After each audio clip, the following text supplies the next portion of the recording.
Hello, Deka ഡിസൈൻസിൻ്റെ മറ്റൊരു വീഡിയോയിലേക്ക് എല്ലാവർക്കും സ്വാഗതം.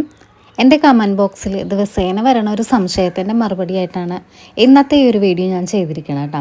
അത് വേറെ ഒന്നുമല്ല, ഞാൻ വർക്ക് ചെയ്യണ മെഷീനെ പറ്റിയാണ് കൂടുതൽ സംശയം ആളുകൾക്ക് വരണത്. അപ്പോൾ ഈ ഒരു സാധാരണ മെഷീനാണോ, അതല്ലാന്നുണ്ടെങ്കിൽ പ്ലേറ്റൊക്കെ മാറ്റിയിട്ട് ഞാൻ എന്തെങ്കിലും അഡ്ജസ്റ്റ് ചെയ്തിട്ടാണ് ഈ ഒരു മെഷീനിൽ വർക്ക് ചെയ്യാറുള്ളത്, അങ്ങനെ ഒരുപാട് സംശയങ്ങളാണ് ചോദിച്ചുകൊണ്ടിരിക്കണത്. അപ്പോൾ എൻ്റെ മെഷീൻ തന്നെ ഞാൻ ആദ്യം നിങ്ങൾക്കൊന്ന് പരിചയപ്പെടുത്തി തരാം. ഇത് റാൽസൺ എന്ന കമ്പനിയുടെ എംബ്രോയ്ഡറി മെഷീനാണ്. ഈ ഒരു വീഡിയോയിൽ കാണുന്നത് പോലെ തന്നെ ഈ താഴത്തെ ഭാഗത്താണ് ഇതിൻ്റെ പവർ ബട്ടൺ വരണത്. അപ്പോൾ ഈ ഒരു നമ്മൾ ഇതിൻ്റെ പ്രവർത്തന രീതി എങ്ങനെയാണെന്ന് വെച്ചാൽ, നമ്മുടെ സാധാരണ നേരത്തെയുള്ള സ്റ്റിച്ചിങ് മെഷീൻ പോലെ തന്നെ നമ്മൾ ഈ ഒരു പവർ ബട്ടൺ ഓൺ ചെയ്ത ശേഷം ആ ഒരു പെറ്റലിൽ നമ്മൾ കാല് പ്രസ് ചെയ്ത് കൊടുക്കുന്ന അനുസരിച്ചിട്ട് നമുക്ക് മെഷീൻ വർക്കിംഗ് ആയിട്ട് വരും. അപ്പോൾ നമ്മൾ എത്രത്തോളം ആ ഒരു പെറ്റൽ കൂടുതൽ ചവിട്ടണ അനുസരിച്ചിട്ടായിരിക്കും അതിൻ്റെ സ്പീഡ് നമുക്ക് കൺട്രോൾ ചെയ്തെടുക്കാൻ പറ്റുന്നത്. സാധാരണ മെഷീനൊക്കെ അപേക്ഷിച്ചിട്ട് ഇതിൻ്റെ വർക്കിങ്ങും ഒക്കെ കുറച്ച് ഡിഫറെൻ്റ് ആണ്. അപ്പോൾ അതിൽ തന്നെ നമുക്ക് ഇപ്പോൾ സാധാരണ മെഷീനിൽ നമ്മൾ റണ്ണിങ് സ്റ്റിച്ച് ചെയ്യണ സമയത്ത് ഈ ഒരു മെഷീനിലാണെന്നുണ്ടെങ്കിൽ നമ്മൾക്ക് ഈ ഒരു സ്റ്റിച്ചിൻ്റെ വീതി കൂട്ടിയും കുറച്ചും ചെയ്യാനുള്ള ഒരു അഡ്ജസ്റ്റ്മെൻറ്റാണ് ഈ താഴെ കാണുന്ന ഈ ഒരു പെറ്റൽ. ഈ ഒരു മെഷീനെ പറ്റി ആദ്യമായിട്ട് കാണുന്ന ആൾക്കാർക്ക് ഒരുപാട് സംശയങ്ങളൊക്കെ ഉണ്ടാകും. അപ്പോൾ അതുകൊണ്ടിട്ട് നിങ്ങൾക്കിപ്പോൾ മനസ്സിലാകാൻ വേണ്ടിയിട്ട് മാത്രമാണ് ഞാൻ ഈ ഒരു സ്പീഡ് കൺട്രോൾ ചെയ്യണനുസരിച്ചിട്ട് ഇപ്പോൾ ഞാൻ ആ ഒരു കൈ കൊണ്ടിട്ട് അതിൻ്റെ വീതി കൂട്ടുകയും കുറയ്ക്കുകയും ചെയ്ത് കാണിച്ചു തരണത്. ശരിക്കും നമുക്ക് ഈ ഒരു മെഷീൻ്റെ വർക്കിംഗ് എങ്ങനെയാണെന്ന് വെച്ചാൽ, നമ്മുടെ മുട്ടുകാല് കൊണ്ടിട്ട് നമ്മൾ ആ ഒരു പെറ്റൽ തട്ടിക്കൊടുക്കുകയും അതിനനുസരിച്ചിട്ട് കാലിൻ്റെ ഉപ്പൂറ്റി കൊണ്ടിട്ട് സ്പീഡ് അഡ്ജസ്റ്റ് ചെയ്യുകയും നമ്മുടെ കൈകൾ കൊണ്ടിട്ട് ഫ്രെയിം അഡ്ജസ്റ്റ് ചെയ്യുകയും ചെയ്തിട്ടാണ് നമ്മൾ ഇതിൻ്റെ അകത്ത് വർക്ക് ചെയ്തെടുക്കുന്നത്. സാധാരണ സ്റ്റിച്ചിങ് മെഷീനിലൊക്കെ നമ്മൾ വർക്ക് ചെയ്തെടുക്കുമ്പോഴേക്കും അതിൻ്റെ അകത്ത് നമ്മൾ കാലും കൈകളും മാത്രമല്ല ചലിപ്പിച്ചെടുക്കുന്നത്.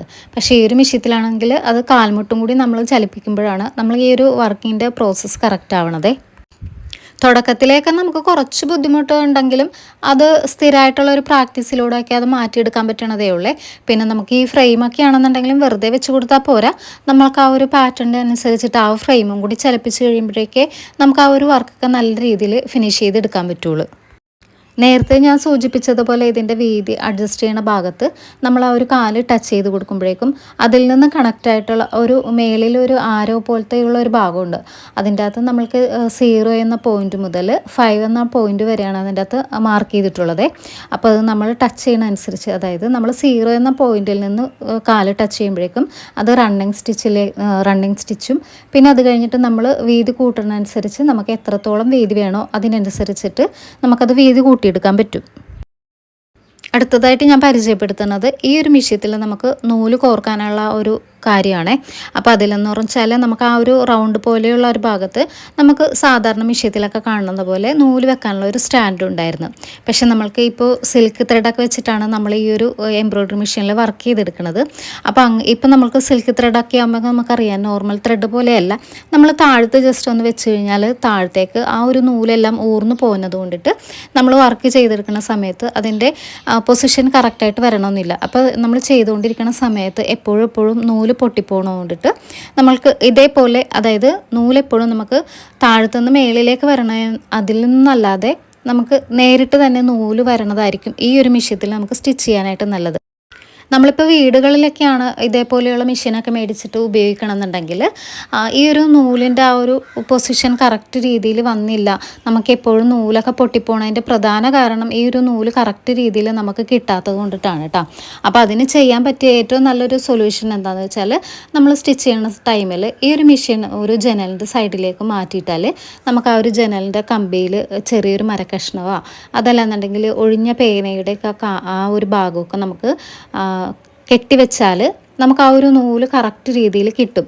ഇപ്പം നമുക്ക് ഈ ഒരു ഷോപ്പിൽ അതിനുള്ളൊരു സാഹചര്യം ഇല്ലാത്തത് കൊണ്ടിട്ട് ഞാൻ ആ ഒരു മെഷീനിൽ തന്നെ ചെറിയൊരു മരക്കഷ്ണത്തിൽ ആണി അടിച്ചിട്ടാണ് ഇപ്പോൾ ഒരു ഫിക്സ് ചെയ്ത് വെച്ചേക്കണത്.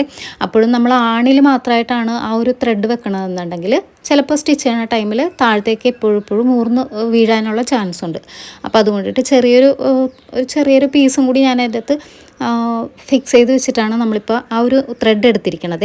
പിന്നെ ഇതിൽ നൂലൊക്കെ ഇടുന്നത് എങ്ങനെയാണെന്ന് വെച്ചാൽ, നമ്മൾ ആ ഒരു മേളിൽ കാണുന്ന ആ ഒരു 2 ഹോളിൽ നൂല് കയറ്റിയ ശേഷം, ഇപ്പോൾ ഈ ഒരു മെഷീനിലാണെന്നുണ്ടെങ്കിൽ എൻ്റെ മെഷീനിൽ ആ ഒരു പ്ലേറ്റിൻ്റെ ഇടക്ക് ചെറിയൊരു നമ്മൾ സാധാരണ മിഷ്യത്തിലൊക്കെ കാണുന്ന പോലെ ചെറിയൊരു സ്പ്രിങ് എല്ലാ മിഷ്യത്തിലും ഉണ്ടാവില്ല.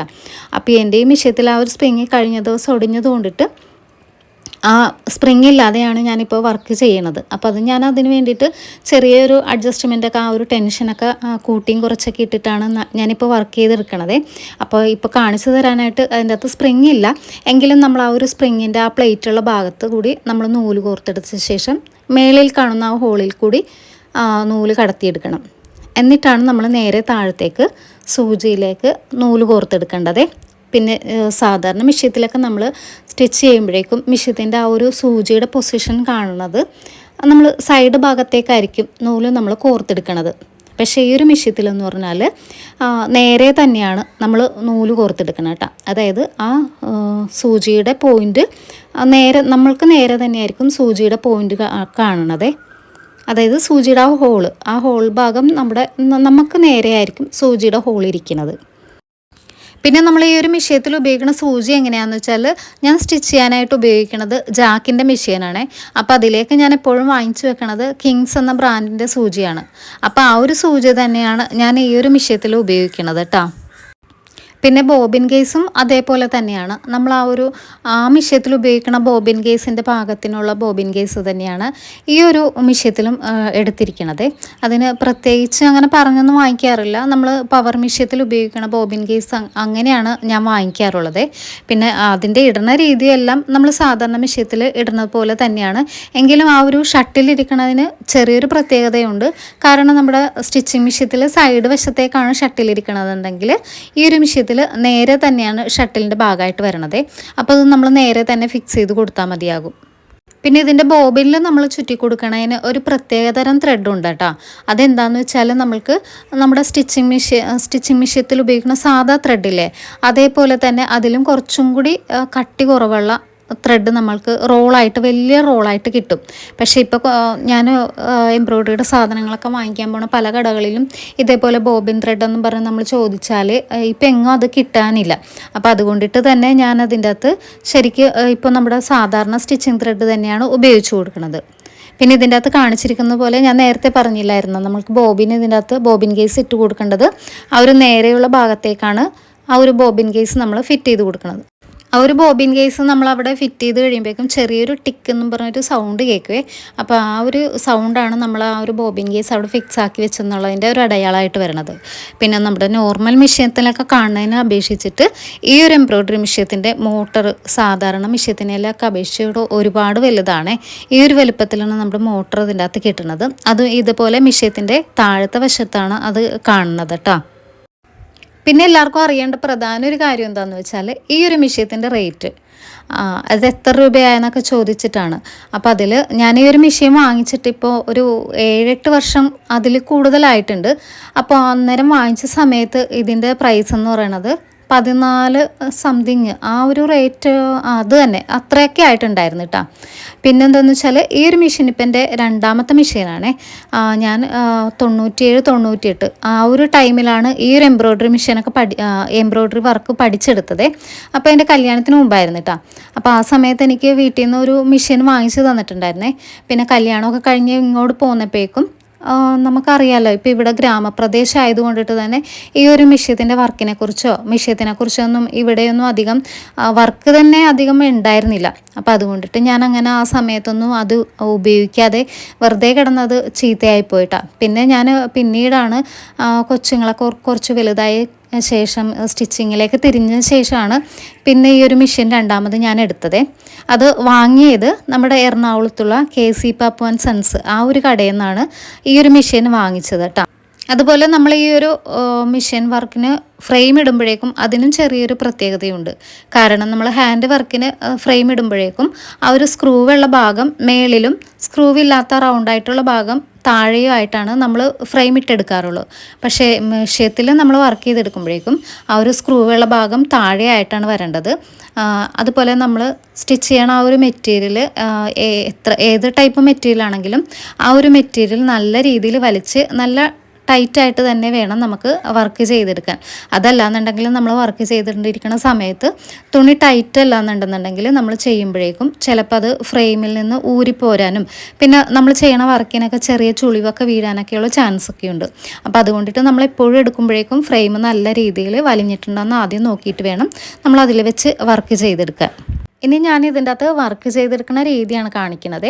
അത് നമ്മൾ നേരത്തെ പറഞ്ഞതുപോലെ നമ്മുടെ കാല് വെച്ച് നമ്മൾ പ്രസ് ചെയ്ത് കൊടുക്കുമ്പോഴും മെഷീൻ വർക്കായല്ല. അപ്പോൾ അതിനനുസരിച്ച് നമ്മുടെ കാലിൻ്റെ മുട്ട് കൊണ്ടിട്ട് നമ്മൾ ആ ഒരു പെറ്റൽ കൂട്ടിയും കുറച്ച് എടുക്കുമ്പോഴേക്കും അതിന് വീതി കൂട്ടിയെടുക്കാം. അപ്പോൾ അതിന് ചെയ്യേണ്ടത് നമ്മളിപ്പോൾ ഇതിൻ്റെ അകത്ത് ഞാൻ ആദ്യം റണ്ണിങ് സ്റ്റിച്ചാണ് കാണിക്കുന്നത്. അപ്പോൾ ആ ഒരു റണ്ണിങ് സ്റ്റിച്ചിൽ നമ്മൾ വർക്ക് ചെയ്തെടുക്കുമ്പോഴേക്കും അത് 0 എന്നുള്ള പോയിന്റിലാണ് ആ ഒരു റണ്ണിങ് സ്റ്റിച്ച് നമുക്ക് കിട്ടുന്നത്. അതിനുശേഷം നമ്മൾ ഓരോ അതിൻ്റെ അകത്ത് കൊടുത്തിരിക്കുന്ന 1, 2, 3, 4, 5 അങ്ങനെയാണ് അതിൻ്റെ അകത്ത് നമ്മൾ ആ ഒരു വീതി കൂട്ടുകയും കുറയ്ക്കുകയും ചെയ്യണ ഭാഗം വരണത്. അപ്പോൾ നമ്മൾ ഓരോ വീതി കൂട്ടുന്നതനുസരിച്ചിട്ട് അതായത് 1 പോയിന്റിൽ വരുമ്പോഴേക്കും നമ്മൾ റണ്ണിങ് സ്റ്റിച്ചിനേലും കുറച്ചുകൂടി വീതി വരുന്ന രീതിയിലാണ് അതിൻ്റെ സ്റ്റിച്ച് പോണത്. അപ്പം നമുക്ക് എത്ര വീതി വേണമെന്ന് വെച്ചാൽ അതിനനുസരിച്ചെല്ലാം നമ്മൾ ആ ഒരു പെറ്റൽ നമ്മൾ അതിൻ്റെ അകത്ത് അഡ്ജസ്റ്റ് ചെയ്തെടുത്താൽ മതി കേട്ടോ. ഇപ്പോൾ ഞാൻ ചെയ്തെടുക്കണത് റണ്ണിങ് സ്റ്റിച്ചിൽ നിന്ന് 4 എന്നുള്ള പോയിന്റിൽ 4, 5 എന്നുള്ള ആ ഒരു പോയിന്റിലാണ് നമ്മൾ ചെയ്യുന്നത്. അത് നമുക്ക് സാറ്റിൻ സ്റ്റിച്ച് എന്നൊക്കെ പറയില്ലേ, ആ ഒരു രീതിയിൽ ഏറ്റവും കൂടുതൽ വീതി വരുന്ന ഭാഗത്ത് ആ ഒരു സ്റ്റിച്ചാണ് നമ്മളിത് ചെയ്തുകൊണ്ടിരിക്കുന്നത്. പിന്നെ ഈ ഒരു നമ്മൾ വീതി കൂട്ടുകയും കുറയ്ക്കുകയും ചെയ്യണ ഭാഗത്ത് ഒരു പ്രത്യേക കാര്യം കേട്ടോ ഞാൻ എടുത്ത് പറയണത്. കാരണം ഞാൻ ഈ കഴിഞ്ഞ ദിവസം ഒരു വീഡിയോ കണ്ടതിൽ അത് ചെറിയൊരു ട്യൂട്ടോറിയൽ വീഡിയോ ആയിരുന്നു, എംബ്രോയ്ഡറി മെഷീനിൽ വർക്കൊക്കെ ചെയ്യണത് പഠിപ്പിക്കുന്നത്. അപ്പോൾ അതിൻ്റെ അകത്ത് അവർ കാണിച്ചിരിക്കണം, അത് കുറ്റമായിട്ട് പറഞ്ഞതല്ല, എങ്കിലും നമ്മൾ ചെയ്യേണ്ട കാര്യം നമ്മൾ ആ ഒരു റണ്ണിങ് സ്റ്റിച്ച് വേണമെന്നുണ്ടെങ്കിൽ നമുക്ക് ആ ഒരു വീതി കൂട്ടുകയും ചെയ്യണം. ഞാനിപ്പോൾ മുറുക്കണ ആ ഒരു ചെറിയ സ്ക്രൂവില്ലേ, ആ ഒരു സ്ക്രൂ നമ്മൾ അതായത് ടൈറ്റാക്കി വെച്ചാൽ നമുക്ക് ഏത് വീതിയാണ് വേണ്ടതെന്ന് വെച്ചാൽ ആ ഒരു വീതി നമുക്ക് മെഷീനിൽ ചെയ്യാൻ പറ്റും. പക്ഷെ നമുക്ക് പിന്നീട് അത് കുറക്കാനോ കൂട്ടാൻ പറ്റും. പക്ഷേ പിന്നീട് നമുക്കത് റണ്ണിങ് സ്റ്റിച്ചിലേക്ക് കൊണ്ടുവരണമെന്നുണ്ടെങ്കിൽ അങ്ങനെ ചെയ്തെടുക്കാൻ പറ്റില്ല. ഏത് പോയിന്റിലാണ് നമ്മളത് ഫിക്സ് ചെയ്ത് വെക്കണമെന്ന് വെച്ചാൽ ആ ഒരു സ്റ്റിച്ച് മാത്രമേ നമുക്ക് അതിൻ്റെ അകത്ത് കിട്ടുള്ളൂ. അപ്പോൾ അവർ അതിൻ്റെ അകത്ത് ചെയ്തത് എങ്ങനെയാണെന്ന് വെച്ചാൽ അവർക്ക് റണ്ണിങ് സ്റ്റിച്ച് വേണമെന്നുണ്ടെങ്കിൽ അത് ഫിക്സ് ആക്കാതെ റണ്ണിങ് സ്റ്റിച്ച് ആണെന്നുണ്ടെങ്കിൽ നമുക്ക് ആ ഒരു സ്ക്രൂ ടൈറ്റാക്കി വെക്കണ്ട. അതല്ലാന്നുണ്ടെങ്കിൽ നമുക്ക് 1, 2, 3 അങ്ങനെ വീതി കൂട്ടുന്നതനുസരിച്ച് അവർക്ക് ഏത് സ്റ്റിച്ചാണ് വേണ്ടതെന്ന് വെച്ചാൽ അവർ ആദ്യമേ തന്നെ അത് ഫിക്സ് ആക്കി വെച്ചിട്ടാണ് സ്റ്റിച്ചുകളെല്ലാം ചെയ്തെടുക്കണത്. അങ്ങനെ ചെയ്തെടുക്കുമ്പോഴുള്ള പ്രധാന കുഴപ്പം എന്താണെന്ന് വെച്ചാൽ നമുക്ക് ഇപ്പോൾ ഒരു ഫ്ലവറിൻ്റെയൊക്കെ ഒരു വർക്ക് നമ്മൾ ചെയ്തിരുന്ന സമയത്ത് ഒരു സ്റ്റിച്ച് തന്നെ ആയിരിക്കില്ലല്ലോ നമ്മൾ ചെയ്തുകൊണ്ട് പോണത്. ഇപ്പം നമുക്ക് അതിൻ്റെ തണ്ടൊക്കെ വരുമ്പോൾ അതല്ലെങ്കിൽ ഒരു ഫ്ലവറിൻ്റെ അറ്റം ഭാഗമൊക്കെ വരുമ്പോഴേക്കും നമ്മൾ സാറ്റിൻ സ്റ്റിച്ചിൽ നിന്ന് നമ്മൾ റണ്ണിങ് സ്റ്റിച്ചിലേക്ക് മാറേണ്ടതുണ്ട്. അപ്പം അങ്ങനെ നമ്മൾ ഫിക്സ് ചെയ്ത് വെക്കുമ്പോഴേക്കും നമുക്ക് ഒരിക്കലും ആ ഒരു കൂടുതൽ അറ്റായിട്ട് വരണ ഭാഗമൊന്നും ഫിനിഷ് ചെയ്ത് എടുക്കാൻ പറ്റില്ല. അപ്പോൾ അതുകൊണ്ടിട്ട് ഒരിക്കലും നമ്മൾ ആ ഒരു സ്ക്രൂ ടൈറ്റാക്കി വെക്കരുതും. ഈ ഒരു സ്ക്രൂ നമ്മളെപ്പോഴും ലൂസാക്കി തന്നെ ഇട്ടേക്കണം. അത് നമ്മൾ അഡ്ജസ്റ്റ് ചെയ്തിട്ട് തന്നെ ആ ഒരു ഭാഗം നമ്മൾ പഠിക്കേണ്ടതാണ്. കാരണം നമ്മൾ ഒരിക്കലും ഫിക്സാക്കി വെച്ചാൽ നമുക്ക് വേണ്ട രീതിയിൽ നല്ല രീതിയിൽ ഫിനിഷ് ചെയ്തെടുക്കാനായിട്ട് വർക്ക് ഫിനിഷ് ചെയ്തെടുക്കാനും സ്റ്റിച്ച് അഡ്ജസ്റ്റ് ചെയ്ത് നിങ്ങൾക്ക് പഠിക്കാൻ പറ്റില്ല. അതുകൊണ്ടിട്ടാണ് ഞാനത് എടുത്ത് പറയണത്. നമ്മൾ എന്ത് വർക്ക് പഠിക്കുമ്പോഴും അതുപോലെ തന്നെ പഠിച്ചു പോകുകയെന്നുണ്ടെങ്കിൽ നമ്മളിപ്പോൾ ആ ഫിക്സ് ചെയ്ത് വെക്കണ രീതിയിലാണ് പഠിക്കണമെന്നുണ്ടെങ്കിൽ നമ്മൾ അതുപോലെ തന്നെ പിന്നീടുള്ള എല്ലാ വർക്കും ചെയ്തെടുക്കുകയുള്ളൂ. പക്ഷേ ഒരിക്കലും നമുക്ക് അഡ്ജസ്റ്റ് ചെയ്യാമെന്നുള്ള ഒരു കാര്യം നമുക്ക് അതിൻ്റെ അകത്ത് മനസ്സിലാകില്ല. അതുകൊണ്ടിട്ടാണ് ഞാൻ പറഞ്ഞത് സ്റ്റിച്ച് നമ്മൾ ഒരിക്കലും അഡ്ജസ്റ്റ് ചെയ്ത് വെച്ചിട്ട് നമ്മൾ വർക്ക് ചെയ്യരുത്. എപ്പോഴും നമ്മൾ വർക്ക് ചെയ്യുമ്പോഴേക്കും ആ ഒരു ഭാഗം ലൂസാക്കിയിട്ടിട്ട് നമുക്ക് വേണ്ട സമയത്ത് ഇപ്പോൾ റണ്ണിങ് സ്റ്റിച്ച് വേണ്ട സമയത്ത് റണ്ണിങ് സ്റ്റിച്ച് ആക്കി എടുക്കാനും സാറ്റിൻ സ്റ്റിച്ച് വേണ്ട സമയത്ത് സാറ്റിൻ സ്റ്റിച്ച് ആക്കി എടുക്കാനും നമുക്ക് നമ്മുടെ പ്രാക്ടീസിലൂടെ നമുക്ക് കഴിയണം. അതുകൊണ്ടിട്ടാണ് ഞാനത് എടുത്ത് പറഞ്ഞത്. ഒരിക്കലും ഞാൻ അവരുടെ വീഡിയോയ്ക്ക് കുറ്റം പറഞ്ഞതല്ല. നമ്മൾ തുടക്കക്കാർക്കൊക്കെ ആകുമ്പോഴേക്കും അതെങ്ങനെയാണ് ചെയ്യേണ്ടതെന്ന് അറിയാൻ പറ്റില്ല. അപ്പോൾ അതുകൊണ്ടിട്ടാണ് ഞാനത് ആ ഒരു കാര്യം പ്രത്യേകമായിട്ട് എടുത്ത് പറഞ്ഞത്. ഈ ഒരു വീഡിയോയുടെ ആദ്യമേ പറഞ്ഞ പോലെ തന്നെ നമ്മൾ നമ്മുടെ ഫ്രെയിം ചലിപ്പിക്കുന്നതും അതുപോലെ തന്നെ സ്പീഡ് അഡ്ജസ്റ്റ് ചെയ്യണതും പിന്നെ നമ്മൾ ആ ഒരു വീതി കൂട്ടിക്കൊടുക്കുന്നതും എല്ലാം നമ്മൾ ഒരുപാട് പ്രാക്ടീസിലൂടെ മാത്രം നമുക്ക് കിട്ടുള്ളൂ. അപ്പോൾ ഒരു മെഷീൻ പുതിയതായിട്ട് വാങ്ങിയ ആൾക്കാർക്ക് ഈ ഒരു മെഷീനത്തിലേക്ക് നമ്മൾ സ്റ്റിച്ചിങ് മെഷീൻ പോലെ തന്നെയല്ലല്ല, കൂടുതൽ കാര്യങ്ങൾ നമുക്ക് അതിൻ്റെ അകത്ത് ചെയ്യേണ്ടതുണ്ട്. അതുകൊണ്ടിട്ട് തന്നെ നമുക്ക് ഒരു പുതിയതായിട്ടൊരു മെഷീൻ വാങ്ങിച്ചു കഴിയുമ്പോഴേക്കും എന്ത് ചെയ്യണം എന്നറിയാതെ നിൽക്കണ പല ആളുകളും ഉണ്ടാകും. അപ്പോൾ അങ്ങനെ വരുന്നൊരു സാഹചര്യത്തിൽ നമ്മൾ അതേപോലെ തന്നെയായിരിക്കും പഠിച്ചെടുക്കണത്. അപ്പോൾ പിന്നീടുള്ളൊരു കാര്യം വരുമ്പോഴേക്കും അത് എന്ത് ചെയ്യണം എന്നറിയാതെ വീണ്ടും ഡൗട്ടൊക്കെ ആകും. അപ്പോൾ അതുകൊണ്ടിട്ടാണ് ഞാൻ ആദ്യമേ തന്നെ പറയട്ടെ, നമുക്ക് ആ ഒരു വീഡിയോ ഞാൻ വിമർശിച്ചതോ കുറ്റം പറഞ്ഞതോ അല്ല. നമ്മൾ ശരിക്കും അങ്ങനെയല്ല ആ ഒരു രീതി ചെയ്യേണ്ടത്. സ്ക്രൂ എപ്പോഴും നമ്മൾ ലൂസാക്കിയിട്ടിട്ട് നമ്മൾ ആ ഒരു വീതി കൂട്ടുകയും ചെയ്യാൻ പാകം നമ്മൾ സ്വയമേ തന്നെ അത് അഡ്ജസ്റ്റ് ചെയ്ത് പഠിക്കണം. എന്നാലേ നമുക്ക് വീണ്ടും പിന്നീടുള്ള ഓരോ വർക്കൊക്കെ ചെയ്യുമ്പോഴേക്കും അതിൻ്റെ ആ ഒരു അഡ്ജസ്റ്റ്മെൻറ്റ് നമുക്ക് കൂടുതൽ മനസ്സിലാകുള്ളൂ. പിന്നെ പുതുതായിട്ടൊക്കെ ഒരു മെഷീൻ നമ്മൾ വാങ്ങിച്ചു കഴിയുമ്പോഴേക്കും എത്രയും പെട്ടെന്ന് നമുക്ക് അതിൻ്റെ അകത്തിരുന്ന് ചെയ്ത് ഡിസൈനൊക്കെ ചെയ്തെടുക്കണം എന്നൊക്കെ എല്ലാവരുടെ ഉള്ളിൽ ഒരു ആഗ്രഹം ഉണ്ടാകും. ആ ഒരു ഇതോടുകൂടി നമ്മൾ ആ ഒരു മെഷീനത്തിലേക്ക് ആദ്യമേ തന്നെ കയറിയിരുന്ന് മെഷീനൊന്നും ചവിട്ടി നോക്കരുതും.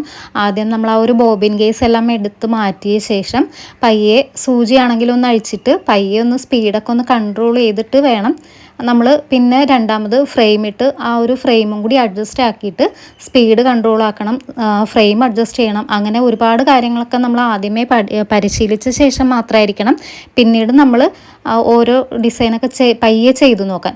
അല്ല ആദ്യമേ തന്നെ അതിൻ്റെ അകത്ത് കയറി നിന്നിട്ട് നമ്മൾ വർക്കൊക്കെ ചെയ്യുമ്പോഴേക്കും ചിലപ്പോൾ സൂചി ഒടിഞ്ഞു പോകും, നൂല് പൊട്ടിപ്പോകും. അപ്പോൾ നമുക്ക് ആകെയൊക്കെ ടെൻഷനാകും പിന്നീട് എന്താണ് അത് ചെയ്യേണ്ടതെന്നുള്ളത്. അപ്പോൾ അങ്ങനെ വരുമ്പോഴേക്കും നമുക്ക് ആ ചെയ്യാനുള്ള ഒരു കാര്യം തന്നെ നമുക്ക് മടുപ്പായി പോകും.